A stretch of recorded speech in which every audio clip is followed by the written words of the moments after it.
The year 2025 was marked by a significant monetary policy easing as the Reserve Bank of India reduced the repo rate by a cumulative 125 basis points, equivalent to 1.25%.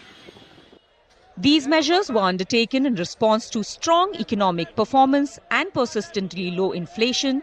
In spite of the global economic challenges, India demonstrated resilience, registering growth rates of 7.8% and 8.2% in the first and second quarters of the current financial year, respectively. Retail inflation remained below the RBI's lower tolerance limit of 2%, thereby enabling the central bank to reduce interest rates to support borrowing and stimulate domestic demand. The repo rate is the rate at which banks borrow from the Reserve Bank of India. A cut in the repo rate typically translates into lower lending rates for consumers, reducing the overall cost of borrowing. Despite an unfavorable and challenging external environment, the Indian economy has shown remarkable resilience. It is poised to register high growth. The headroom provided by the inflation outlook has allowed us to remain growth supportive. We will continue to meet the productive requirements of the economy in a proactive manner while ensuring macroeconomic stability. Since the inflation has been lesser, they've utilized the opportunity. They've utilized this particular situation very well to reduce rates of interest because that has generated a lot of demand and boosted GDP growth.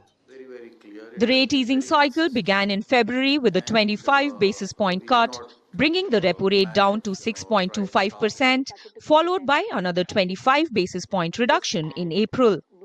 The biggest relief came in June when the RBI delivered a surprise 50 basis point cut, taking the repo rate to 5.50%. The year ended on a positive note with a final 25 basis point cut in December, which brought the repo rate down to 5.25%. In turn, the banks passed on the benefits to consumers, thereby improving household purchasing power. Because of lesser rates of interest, consumers in India have been buying cars, two-wheelers, flats, mobiles, appliances, which has increased tax collection, income tax collection, GST collection. It has increased employment opportunities. Income tax collection has been 8% higher. GST collection for November 2025 has been higher than that of last year. So overall, I think it has been an intelligent decision to reduce repo by 1.25% in different stages in 2025.